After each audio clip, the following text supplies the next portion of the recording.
Good evening and welcome to the Dollar Dogs and Beer podcast. I'm your host, Andrew. Joining me tonight is Joe. Joe, how are you doing after our little rain out last week? Hanging in there, man. Hanging in there. It's been a wicked start to the week, both Yeah, professionally and personally. So, yeah. It was not the start the Cubs fans were hoping for today with the Brewers. That's for damn sure. Uh, yeah, I was feeling that because, as you know, I'm always at least a little bit sympathetic for Chicago with my little brother being a Cubs fan, and of all the NL Central teams, I hate the Brewers by far the most. So, well, one of you had to pick the right team. What can I say? exactly.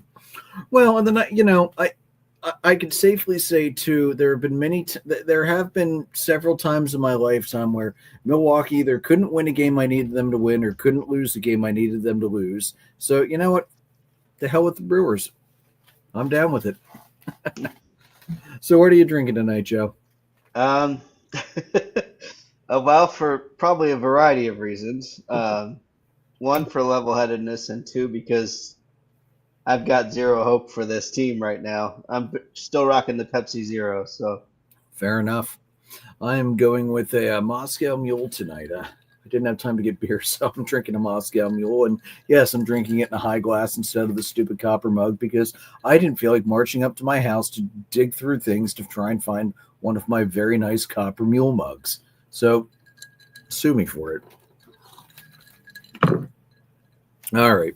Let's rip the Band-Aid off, Joe. Hottest team in baseball right now, without a doubt, the freaking Milwaukee Brewers. I mean, 14 straight before it finally got snapped.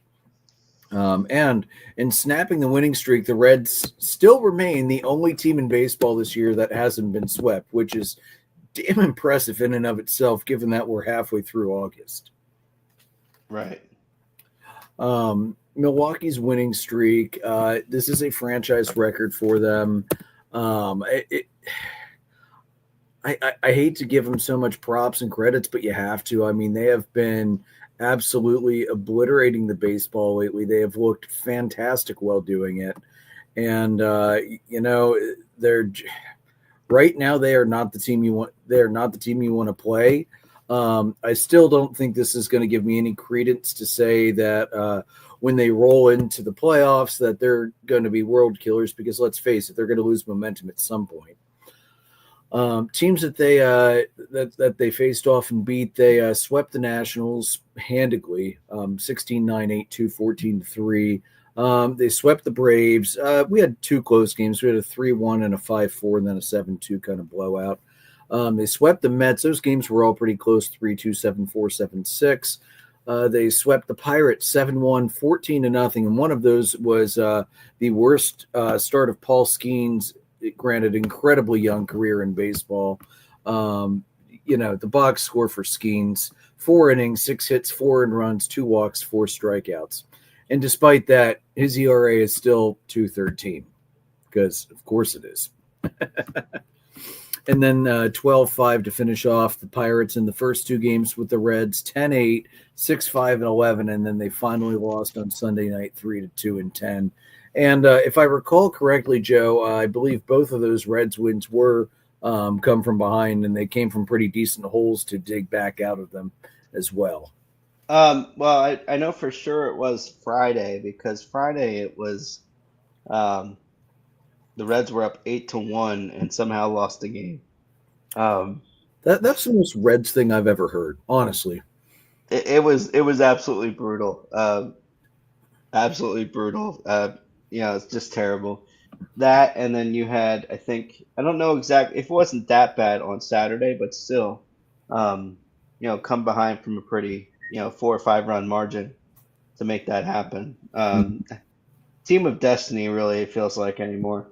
Yeah. So, Joe, you said you found some fun stats for this current run that they're on.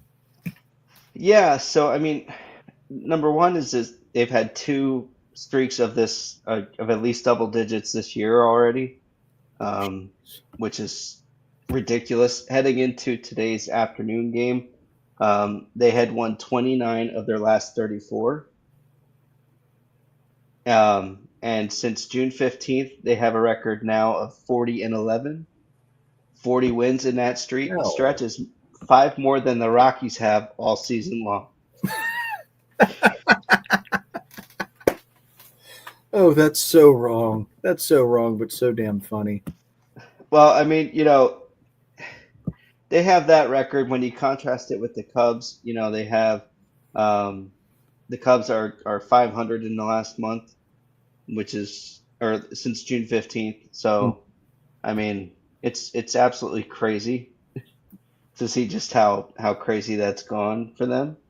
Um, but yeah, it's certainly is interesting to watch. Let's put it that way. Um, you know, Peralta now after today's game has 15 wins on the year, so he's been a huge factor in that as well. Yelich has come back to life, but the thing with the Brewers, and it's still the case outside of games like Friday and Saturday, they're not doing it with home runs. They're not doing it with, you know, crazy lines like that. They're just putting, getting a guy on first and going him first to third on the next hitter. Like they're doing the little things properly. Mm-hmm. And that's what's so special about this is it's not just how dominant they are. Like they're not, pulling, McGuire Sosa home run numbers out of this. They're just playing good baseball, and they're Yeah. getting quality pitching, quality bullpen work, and they're getting contributions from every single player on the field, and that's obviously got them in a very unique position right Yeah, I'm just looking at I'm just looking at some of the batting numbers here. Their home run leader is Yelich, who is, as you mentioned, having an absolutely fantastic season. He's hit 25. Number two is Jackson Chirino at 17, and then William Contreras at 13, Reese Hoskins at 12, and Bryce Trang at 12. I mean that it's not a power happy lineup, and they have Andrew Vaughn on the bench who also has 9 as well. But it's just deep. This is a team that hits well. This is the team slash line Joe. Excuse me, I can talk. 259, 332, 407, and an OPS of 739. They've drawn 422 walks to 968 strikeouts. They don't hit into a ton of double plays either. They've only hit into 66 all year. So they're playing good opportunistic baseball. They're playing a combination. They're playing power ball when they need to play power ball. They're playing more small ball. This is just a team that hits very, very well, and now. Yeah, it's showing. I mean, listen to these Andrew Vaughn numbers, if you will. When he started the year with the White Sox, he slashed 242, 287, 426. When he went down to AAA with the White Sox, he was hitting 189, 218, 314. Since he's joined the Brewers, he is slashing 343, 403, 648. I think he's happy to be out of Chicago. What do you think? I think just about anybody is now. Holy cow. Doesn't matter which side of the city you're on. So, you're not wrong. So for team batting average, there is only one team hitting better than Milwaukee right now going into games today, and that's the Blue Jays at 269. That's only 10 points better. And here's the thing between the Blue Jays and the Brewers, Joe. The Blue Jays have stolen 58 bags. The Brewers have stolen 136. That is second in the league behind Tampa Bay at 158. I mean, Milwaukee is having a blast of a season right now. They're seventh fewest strikeouts. Let me see. I know they're up there in walks too. Yeah, they're fifth in walks drawn. I mean, what's not to love with this team right now? As much as I hate to say it, because I really can't stand the Brewers. They're doing everything right now, and they're doing it extremely well. Yeah, and Number I mean, two, just team ERA. yeah. Sorry, go ahead. The pitching staff during this streak has a 309 ERA. The starting rotation only allowed 22 earned runs during the streak. I think Well, most of those came in the Red Series. Yeah. Yeah. Um, like it's just It's clicking on not. all cylinders. It's really special to watch if you're not a Cub fan.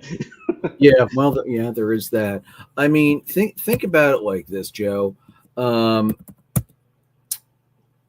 we're watching a historical streak right now. They're playing out of their freaking minds. We know it won't last in the playoffs because it never does with them. Um, actually, I think most of those runs came in the Pirate series. Yeah, it's it's nuts. This winning streak, they scored 119 runs. They've scored 645 runs on the season. Um, so that would be so they scored 18.5% of their total season runs in this current win streak. That's Yeah, and that's stupid. yeah. I mean, the other thing you have to keep in mind too is that this recent win streak that they just ended, they did all of that with Chorio on the IL. That's So Chorio wasn't even playing, and you're having that much success. I mean, it's just crazy to think about. that's how is that even possible? Yeah, their staff is number 2 in hits allowed. The only staff better, San Diego. Yeah. Overall, they are number 3 in earned runs allowed, behind the Rangers and the Padres. They are, let's see, they are number 10 in home runs allowed. I mean, it's ridiculous. And they're not even like they're a good strikeout team. They're number 8, but they're not, that's not what I would think of when I think of dominating strikeout staffs. They're not the team I think of. They're number 7 in WHIP. They are, like I said, number 2 in average against. This is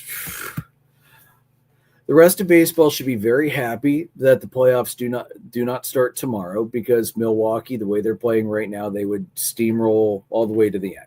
And I think I speak for most of the fans in the NL Central that say we don't ever want to see Milwaukee get their first title. So, I mean, in all honesty, though, I think at this point, like if you're going to have the success you're going to have, and doing this in a season right after Yuke dies, like yeah, it's amazing. Like if it happens, it would be sweet it for Milwaukee fans and for baseball fans in general. does it Um, almost feel a little bit like Atlanta in 21 after Hank died? Because I'm starting to feel that a little bit too.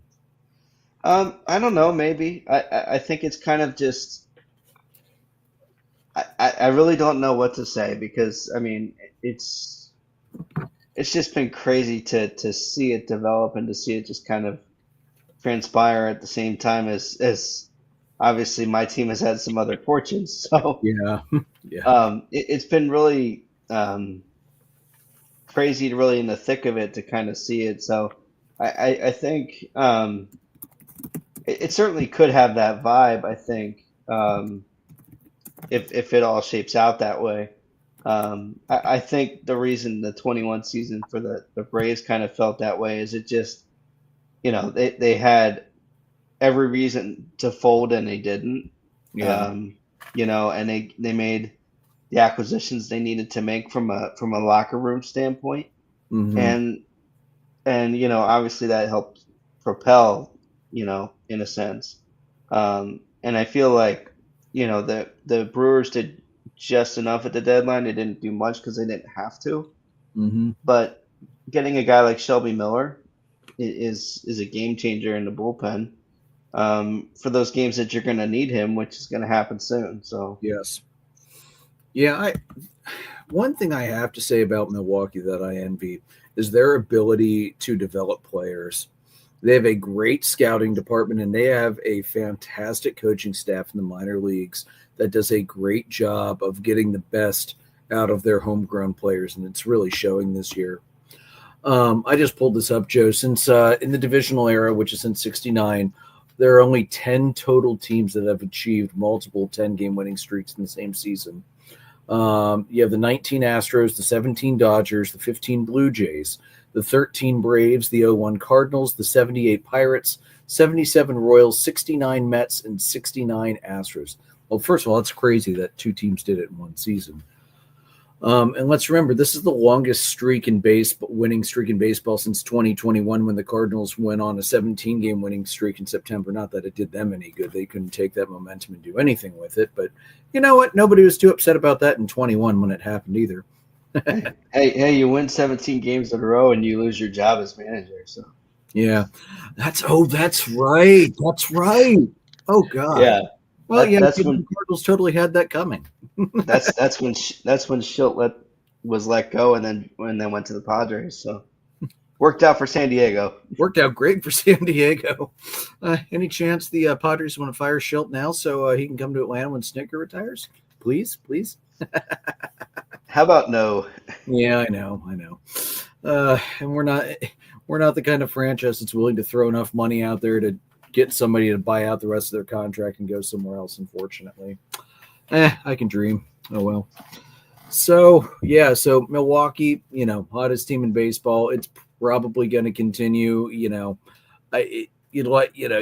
assume they'd slow down at some point, but they're just I don't see when and how and who's going to do it. I mean, the Cubs could do that. You have the roster too. They're not performing like it, but you do have the roster that could. Coming up, they've got the Giants. Probably not going to stop the Brewers much. They've got the Diamondbacks. The Diamondbacks are not going to stop the Brewers. But then Milwaukee does have some tough games going after that. They've got back-to-back series with Toronto on the road and then Philadelphia at home. Get a break with Pittsburgh on the road. And then to close out September at Texas versus St. Louis versus the Angels at St. Louis, at San Diego, and then versus Cincinnati to end the year. So, and again, towards the end of the year, who knows what things are going to look like as division races wrap up, as seeding is wrapped up. You could say, hey, we're playing the Reds at the end of the year. This should be easy. But at that point, they might not need it. So they might be playing mostly the second team at that point to rest. The Brewers would lay down on purpose to make sure the Cubs don't make it. Not that it's going to be close at that point, but if it is, yeah. Yeah. That's absolutely something I could see them doing. You're not wrong about that in the slightest. Look, and I wouldn't be mad about it because, frankly, as far as the Cubs go, they deserve it at this point. Yeah. Yeah, it's your frustrations are quite understandable, man. They really are. I get it. Oh my God, it's 7-0 White Sox at the bottom of the fourth. God, I knew this was going to be a trap series for Atlanta. I just had a feeling. All right, well, anyway, let's get away from that depressing topic and move it right along. God, that was... we finally get on a nice winning streak. We sweep a team for the first time, and then we lay an egg against the Whites. Yeah, that's our season to a T. And if I remember right, we lost the season series to the White Sox last year too, when they played the worst that baseball has ever seen until this year's version of the Rockies. All right, so just to check in on our Rockies watch, just to keep an eye on how they are doing so far, they are at 35-89 with a .282 winning percentage. So in the chase for can we be that much worse than the White Sox last year? What do you think, Joe? Are the Rockies going to chase down the 2024 White Sox and be the new worst team in modern era history? So what they'd have to win?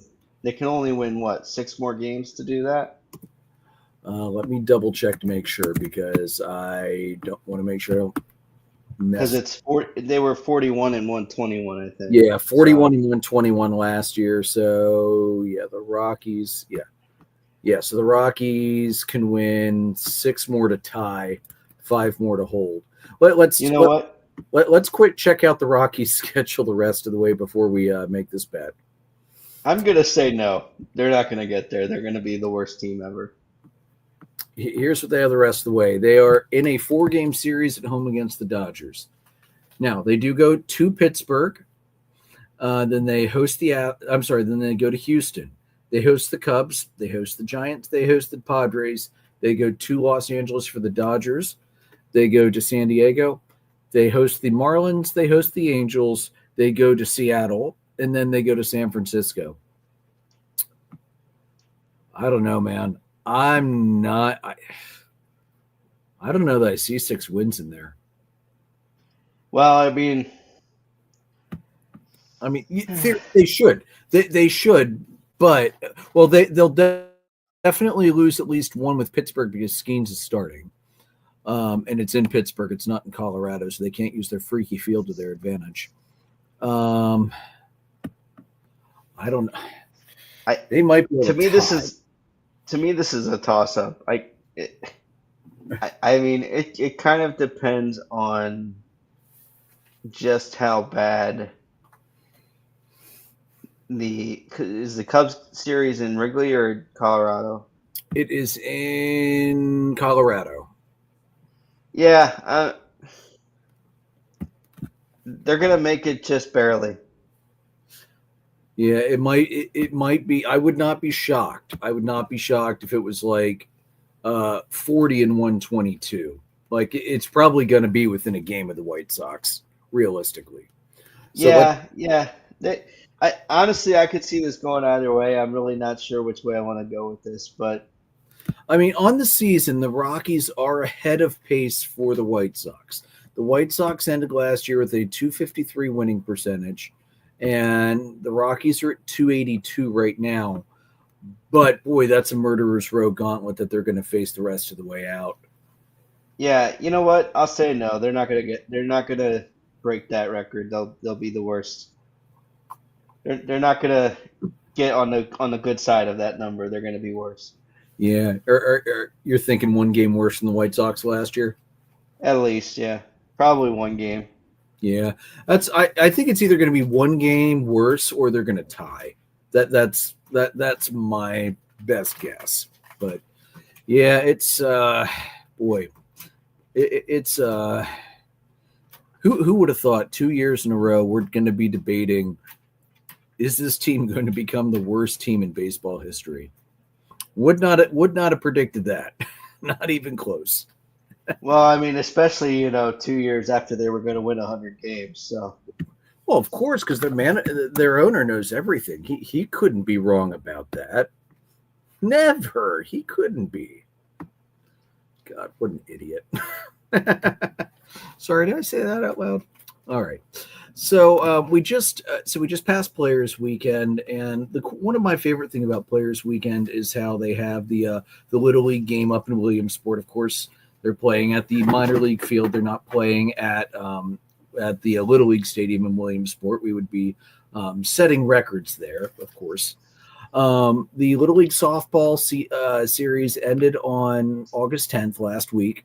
And from Pennsylvania, Johnstown, PA, they won the title game 1-0, and they threw a one-hitter in this one. And I got to tell you, man, I watched some of the replays from that.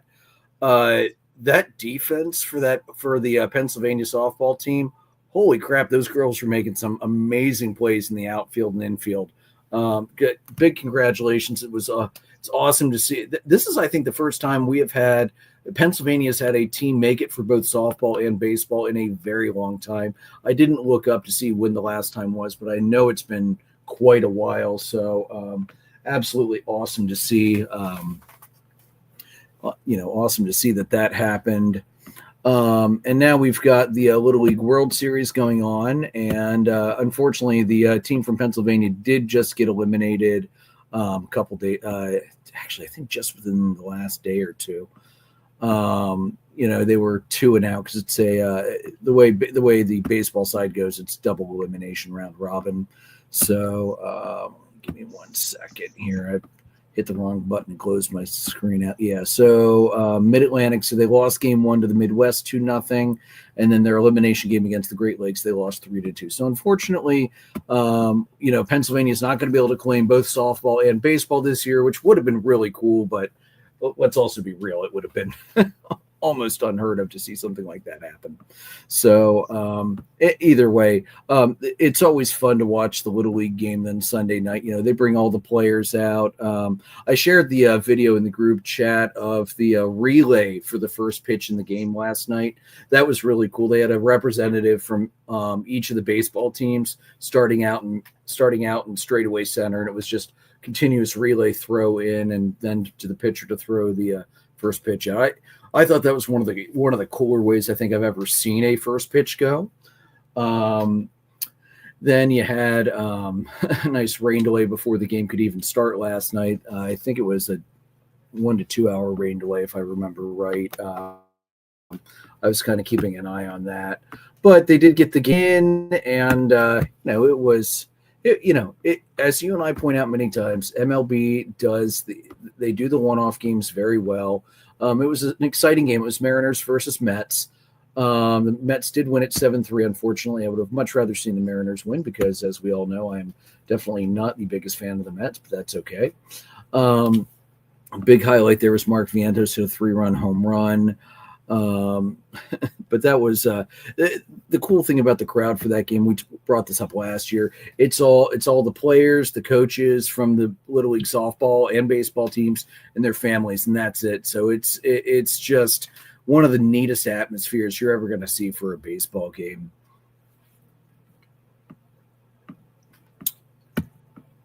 All right. Oh, yes. Oh, yeah. And then, Cal did hit another home run. I couldn't remember if he hit one last night or not.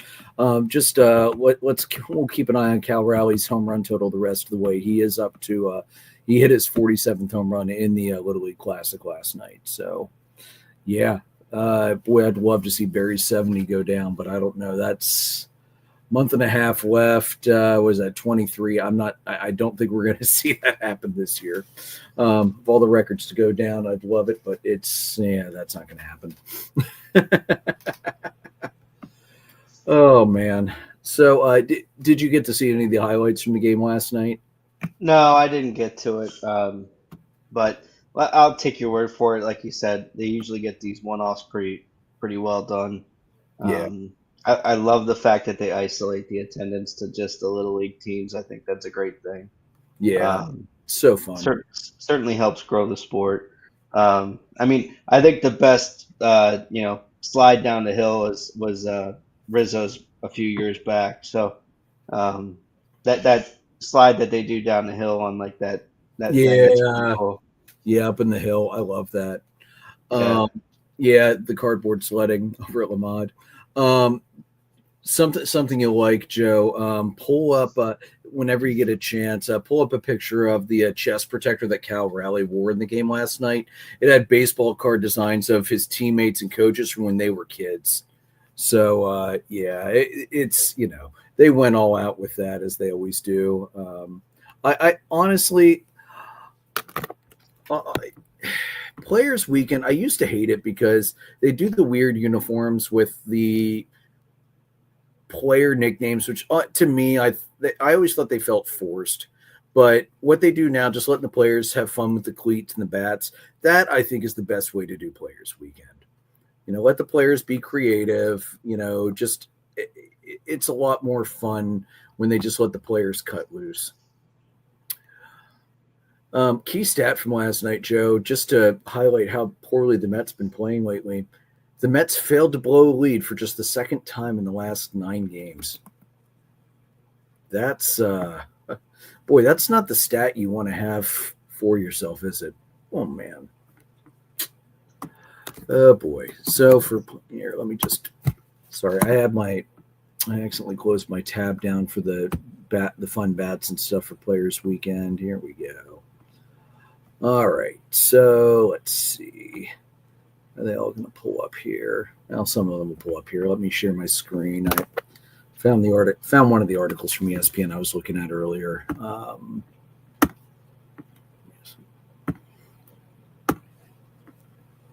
So you have the pet dog, which that's great. That's a lot of fun. The Chug Jug bat that Bader had. Juan Soto had his custom Mets bat made up. the Perry the Platypus bat that Drake Baldwin had. I loved that.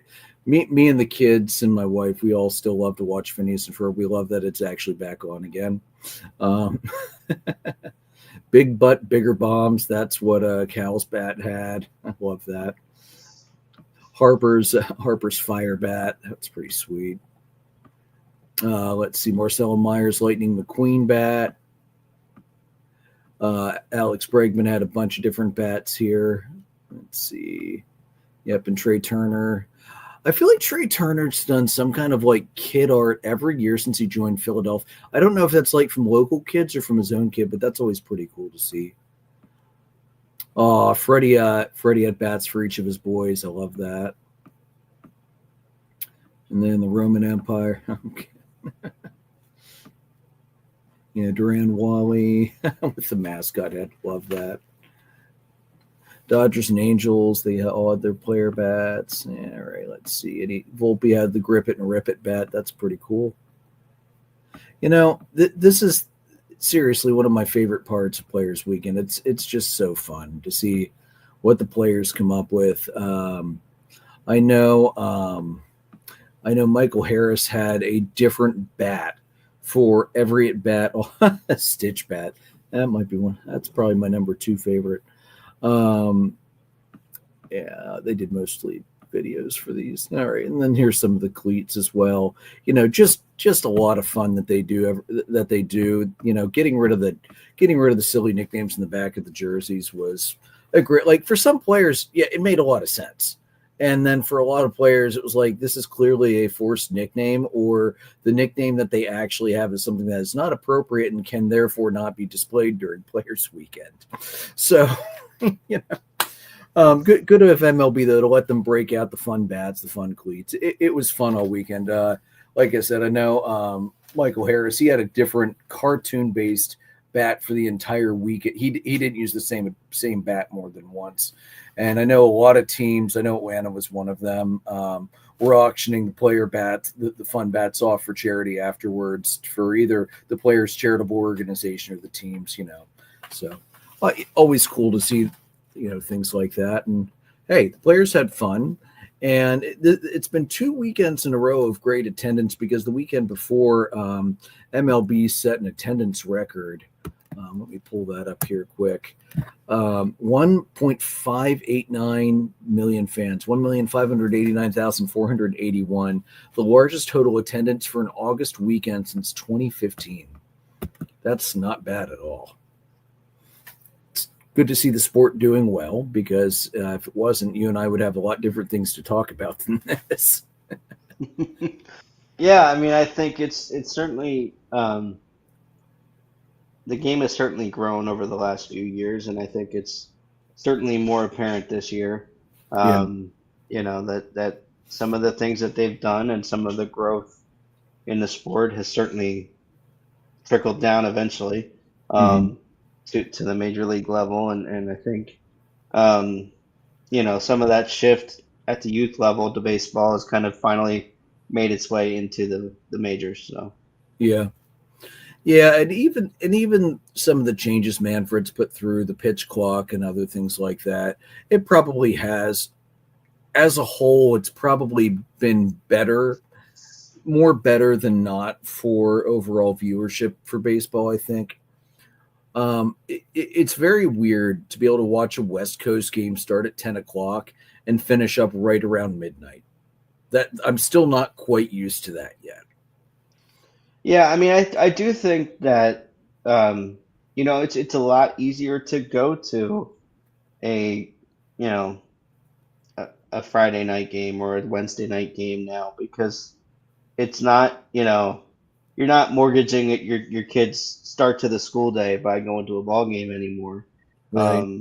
It's definitely significantly better from that perspective. Um, you know, it doesn't take nearly as much time out of the day anymore, for the casual fan at least. Um, you know, with that shortened time, it's and like you said, the West Coast games being a little quicker is no complaints here. That's Yeah. for damn sure. Yeah. Well, I was kind of wishing they were ending later so I could sleep through that 7-game losing streak to start the year, but that's just me. Seriously though, if the Savannah Bananas can consistently finish games in an hour 40 to an hour 50 on average, baseball can do that too. And the Savannah Bananas they have so many hijinks that they do during their games and whatnot, and they still manage to play baseball and get everything done. I mean, for God's sakes, in Philadelphia, we got to watch Joey Chestnut devour a ton of those banana hot dog special things, and that was a little ridiculous. Just how good Jaws is at competitive eating, and it looked like he didn't even kick it into high gear. That's the crazy thing. All right. Also, while we were gone, we had Jen Powell, the first ever woman to umpire in a major league game. She was called up from AAA to help with the Braves Marlins series because that turned into a 5-game series with the doubleheader from the rainout earlier this year. She received a very warm reception in Atlanta for all the games, which was nice to see. She covered the bases and also had her chance to cover home plate. The first pitch, not her best call ever, but overall, she really did not do. And I did not think she did a bad job overall. Here is her scorecard from Ump Scorecard: 93% overall accuracy, averages around 94, so pretty close. Relative negative 1.4% below. But again, what we do need to recall, she is a minor league umpire. Called balls was at 95%, called strikes was at 87%. So you'll see she did give a little bit of a wide corner on one side and pinch the inside on the other side. But really, when your overall favor is at plus 0.28, which broke down to plus 0.25 and minus 0.003, it's hard to argue with results like that when you factor in she is a minor league umpire, and hopefully will be one of the umpires that comes up in the next couple of years. I did not think she did a bad job. I mean, yeah, she missed some calls. All umpires miss some calls, but her missed calls did not directly impact the outcome of the game, and that's the most important thing. Yeah, I mean, my only joke about the first pitch in our private discussion was just that she fit right in because how many times have we seen that from every other umpire in the league? So, I mean, exactly, it's not a big deal. No, it's not. And yeah, she did a good job overall. So, hey, that's what matters. And I'm not going to pull all the pictures up from it. I did go to a Senators game 2 Wednesdays ago. Although they weren't the Senators that night, it was one of their one-off nights where they were the Mayflies. They did beat the Sea Dogs 6-3, and apparently it was kind of a surprise because Harrisburg has not been playing the best baseball this year that they have for the last couple. But I went with my father-in-law and with Ben. Jason missed out because he had band camp. And sorry, buddy, that's just the way it works. You're not going to get out of band camp. not in this family. You don't get to skip. But we had a lot of fun. We were up the first base line in the second section under the cover, about two to three sections off home plate. So we had great seats, great view of the entire game. Senators pitching was surprisingly good. They're not a team that has had a lot of luck striking out batters this year. I pulled it up after the game. They actually were overall are one of the worst strikeout clubs in AA this year, but they managed to do pretty well in the game against the Sea Dogs. Sorry, I'm pulling up my scorecard here. Where is it? Nope, that's Jason's bowling card. Here it is. They overall struck out 4, 8. So they had 14 strikeouts in the game, and only themselves struck out 10 times in reverse. So, solid pitching effort, and the bats were hitting very well. They were very opportunistic, which I was impressed to see out of Harrisburg. And if I remember, it's Delino DeShields is the manager there. So neat to see a former major league guy that I saw play live before, as a manager. When you went to the Reading Phillies earlier this year, did you see the Senators or did you see somebody else? It was the Senators, I think. Yeah. Okay, yeah, looks like the Senators. I feel like they're a little bit young, but given the trade acquisitions the Nationals made at the deadline, they're probably going to be pretty well set at Double and Triple A for the next couple of years. They should be a nice ticket to go see. Yeah, definitely. I mean, we're very fortunate in our area to have so many minor league teams to go watch. So Yeah, and both affiliated and non-affiliated, which is really neat to see as well. Lancaster. Hey, I'm always a fan of going down to see the Stormers, even if it costs me way more than it should for food. Just saying. All right. So speaking of minor leagues, let's look down on the farm quick. My hitter for this week is going to be Tim Elko. Tim Elko plays for AAA Charlotte Knights. They're the affiliate of the Chicago White Sox. Last week, he slashed 391, 462, 1.087, 1.549 OPS. In 6 games, 23 at-bats. He had 6 runs, 9 hits, a double, 5 homers, 10 RBIs, 2 walks to 4 strikeouts. That's not too bad. Boy, I wish I could have a 1-week streak like that. And then let's see here. Should we go with him? Yeah, we'll go with him. Our pitcher for the week in the minors, we'll go with Tosh Bradley. He plays for the St. Paul Saints, the AAA affiliate of the Minnesota Twins. Tosh last week. No, that's not. I'm sorry. I picked the wrong guy. Tosh was not the one I wanted to pick. No, he only had one start. He had one start. Okay, we'll go here instead. We'll go to one of my favorite minor league teams because of a certain baseball movie. Yoniel Correa plays for the Durham Bulls, AAA affiliate of the Tampa Bay Rays. Hit the bull. He actually had a crappy week too. You know what? We're not doing a pitcher this week. It's taken me too long to find a pitcher whose stats aren't. See, here's the problem. They're either getting a lot of strikeouts, but they're also getting shelled. And it looks like it was just not a great week for the bats, which for the arms last week and over the last week for the minors, the AAA level. So we'll just go with one hitter this week and call it, since I did not look that up ahead of time, and I do apologize. But the Durham Bulls are one of my favorite minor league teams, just because of one simple line from a movie: "Hit the bull." Oh man, what we have to do another baseball movies episode sometime when Jason's back. We haven't done that in a couple years. Oh, all right, Joe. So as much as I have been griping about the Braves lately, I do need to point out that my griping has turned into fortune. We've won 9 of our last 11. We're probably going to lose tonight because, like I said, God forbid we figure out how to beat the freaking White Sox.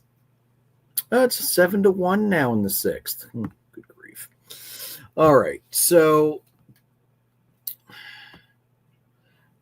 the crazy thing is, with this run and the Mets collapsing, we're not mathematically eliminated, even though we should be. Now, we would need to win 26 of our last 38. Well, the Mets win just 17 of their last 38. But, the way they've been playing lately, I guess it's technically possible. I'm not holding out hope, but it is technically possible. I did see Chris Sale should be coming back soon. He is doing his minor league rehab right now. Once he gets to 75 pitches, he's coming back up.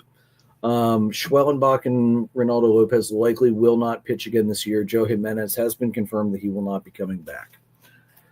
So, all of that aside, Michael Harris is finally turning it around, which I'm so happy to see. His OPS went from 550 to 688 in the 29 games since the break. Sale is up to 56 pitches in the rehab, so like I said, one more start. Joey Wentz has been a surprising call-up, along with Hurston Waldrep. Let's remember, Hurston Waldrep, when he came up last year, got nuked, absolutely nuked. He, in the offseason, he tweaked his wind-up, so he's not doing as much of a leg kick. which is letting him stay over top and control the ball better. And during one of his rehab, remember Murphy got hurt early last year and worked with Waldrop a little bit at AAA before he came back up on his rehab, and said to Waldrop, I think you could throw a sinker really well. So he did, and that pitch has been instrumental this year. Waldrop should make the starting rotation next year, which is awesome to see. J.R. Ritchie, after this is his first J.R. Ritchie, this is his first full professional season because after we drafted him, he needed Tommy John. And he's been a stalwart at our AAA level. So, you know what? Things are starting to look up. We're not going to make the playoffs. I'm not going to be one of the delusional fans that says, yeah, we're going to win 26 of 38 because, guys, no the hell we're not. 26 of your last 38 would mean a 684 winning percentage. Is it possible? Sure. Anything is possible. Milwaukee's won 10 straight twice this year. We're not doing that. No way. No way in hell are the Braves going to go 638 the rest of the way. Now, if the Mets do continue to collapse, though, I'm not going to complain. It's certainly exciting to see what it does happen. So as much as I've been ranting and raving lately, I'm happy. But Joe, you're on the complete opposite side. I think it's been crap lately. And at what point is management going to look at Counsell and be like, what the hell are you doing? Why are you continuously throwing outfielders out there that clearly need a day off when you've got one of the hottest outfielders in the game that you just brought up from AAA and then left on the bench and didn't play? Like, what in the hell is going on? If I knew what was going on, I would not be doing this for a living, that's for sure. Um, Look, I'm at the point now where I'm just kind of used to things like this happening with this team in general. Over the years, it doesn't matter who the manager is, it doesn't matter who the GM is, it doesn't matter who your starting left fielder is. None of it matters. It's just the way that it seems to go. Um, I'm all for, sometimes using an analytical approach when it comes to players and as to what they might be able to do. But at some point, you have to look at what the product is on the field and then what the results are, regardless of what my illustrious manager has to say on the topic. At some point, results matter, and you have to go with the guy who can actually hit at the moment.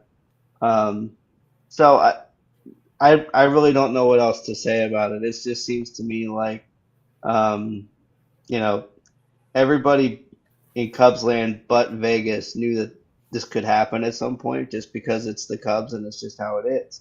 Um, you cannot um, compete with the team ahead of you who has had your number and has control of this division outside of the COVID year every year since 2017 or 18. Mm-hmm. They've had control of this division. So um, until, and I said this in the NL Central preview at the beginning of the season, until you beat the team who's had control of this division, I'm not going to pick you to win this division. I'm just not. Um, and it turns out that I was, fortunately or unfortunately correct about that. Um, it's at the point now where you're just like, okay, like it's another day, it's another, you know, the stupid mistakes are piling up, and I think that's the most unfortunate thing. Like if you just get, you know, handled, you know, but you're putting in, you're running ground balls out, you're putting good hard contact on the ball. I can be like, okay, look, you just got beat. It's just the way it is. Yeah, because sometimes you can hit the screws off and it's going to go right at an outfielder. That's baseball. Yeah, I mean, I think as long as when you're beating yourself and you're not doing the things that are necessary to sort of um, refresh the club a little bit. I mean, when you look at Joe Madden when with that 2016, 2015 Cubs teams, um, at some point you just need to, like he would do the most wacky things, and you're like, this does, what are you doing this for? You have a big series coming up, right? Um, but the players were always pretty loose during that time, that stretch. These guys are clearly pressing. Everybody and their mother can see it. Even the person who doesn't watch baseball can see it. If they just look at numbers, these guys are forcing the issue. They're stressing about it, and they're not relaxed. And when you're not relaxed, you're going to play a lot worse. And so be it. But I don't know necessarily how to feel about it anymore. I'm just kind of like, okay, let's see what happens. This team has always been unserious about winning the big one. They're okay being a losing team in a huge city market, and I won't understand that ever. Um, I yes, there's plenty of blame to go around when it comes to the ownership of this team, but at some point, you need somebody like a Dexter Fowler to just say, "Look, guys," or Jason Hayward to be like, "Guys, wake up." Like, they don't Yeah. have a. I'm not asking Council or any of the players to pull a Luke Pinella and start breaking shit or a Zambrano and break a cooler. I'm not asking you to do any of that. But one of you needs to at least go, guys, we're not doing our job. Like, there needs to be at least a little bit of levity, a little bit of sort of breaking through the wall a little bit. Hmm. Um, that's not happening. So I mean, until that starts to happen, I really don't know what else to say. Yeah, agreed. I saw MLB Tonight, Greg's list for top managerial performances so far. I forget who shared it in the group chat. His top nine: number one, Joe Espada, the Astros; number two, Pat Murphy, the Brewers. I would 100% flip those two. Pat Murphy's is manager of the year right now for the whole league, as far as I'm concerned. AJ Hinch at three of the Tigers. Clayton McCullough of the Marlins at four. I don't disagree with that because the Marlins, we had absolutely basement expectations, and they have played up near 500 before the Braves whooped them 4 out of 5. Alex Cora of the Red Sox at 5, John Schneider of the Blue Jays at 6, Dave Roberts of the Dodgers at 7, Council at 8, and Stephen Vogt at 9. I I can't agree with Council at 8 though. I don't think Council should be top 10 right now. Top 15 is fine, but the early performance was great, but buddy, it's really tapered off. I mean, you pointed out 500 since the break. Yeah, 500 is 500, but you're not making the adjustments. You're not giving guys rest. You're solely running on your analytics department instead of what your eyes are telling you is happening on the field right now. We're an analytics friendly show. We like the advanced stats, but at the same time, all three of us would say, hey, if I'm managing a team and I'm seeing something that's not right, I'm throwing analytics in the damn trash, and I'm going to go with my gut. I'm going to go with the hot bat, regardless if this guy doesn't hit lefties very well. Just saying. Because, boy, there's so many guys that don't hit lefties very well that don't seem to get that opportunity on the Cubs very often. It's stupid. Just saying. All right. Joe, let's roll it into the hot list. I've got two hitters I'm going to feature tonight. First is Christian Yelich of the Brewers. In the last week, 440, 482, 960, 25 at bats, 6 runs, 4 homers, 12 RBIs, 11 hits, a double, 2 walks, and 5 strikeouts.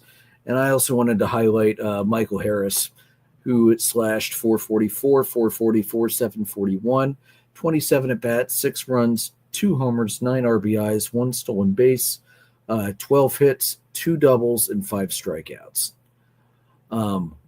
Yeah, not bad for those two guys. Also, top stealer over the last week, surprisingly. Jazz Chisholm stole 7 bases, although he only hit 211. What can I say? Who's your top hitter this week? I'm going to go with Ramon Laureano for the Padres. Slash line of 500, 571, 1111. 7 runs on 9 hits, 2 doubles, 3 homers, 4 RBIs, 2 walks, 3 strikeouts, 1 stolen base. That's a good week. Yeah. I like Ramon Laureano. He was a nice pickup last year when we needed him to fill in. All right, Joe, who is Moneyball? And I have a feeling, even if you hadn't told me in the group chat who you were going to pick. Yeah. Francisco Lindor for the Mets. Last week's slash line 560, 607, 1040. That OPS in the 1647, which is a pretty nice week.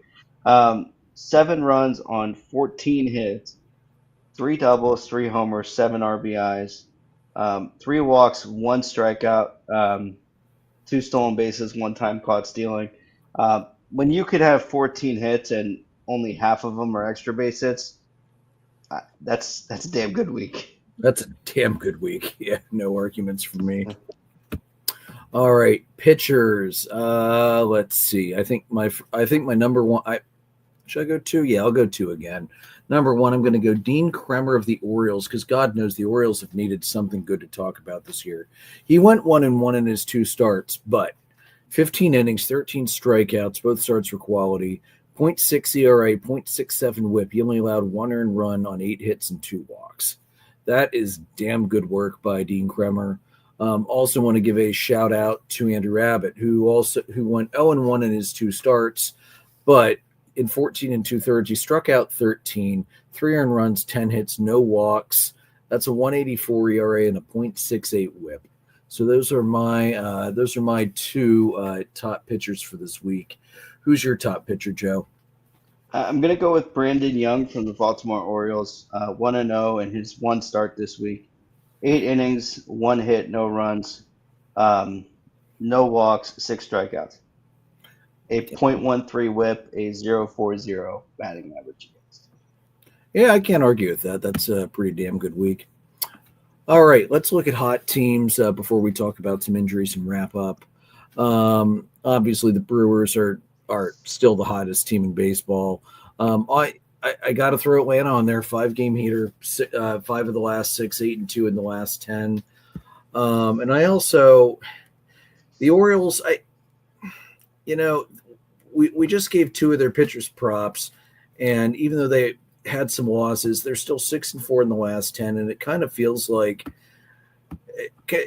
not quite the same as Atlanta, where it feels like, oh wait, we're remembering how to play baseball and loosen up and have fun. But it kind of does feel like that with Baltimore. They know the season's lost and the players are just starting to play loose, and it's starting to show with some better results. Let's see. Anybody? Well, here, I shouldn't take all the hot teams. Joe, who else do you want to toss in there? The Tigers, the Royals, and the Yankees. Those were the only 3 additions I had. Both pretty good weeks. I think the Yankees are going into tonight. They had won 3 in a row, so Royals positive momentum for them. Yeah, Royals are at 3 in a row as well. Yeah. So. Yeah, some good baseball, honestly, being played across the league right now. Even the Rockies. Oh, well, hey, the Rockies have won 3 in a row, although they're playing the Dodgers tonight, so we'll just shut up on that. we won't get Rockies fans' hopes up. That wouldn't be nice. Joe, I forgot about the adulting reliever. My bad. Who is the adulting reliever of the week?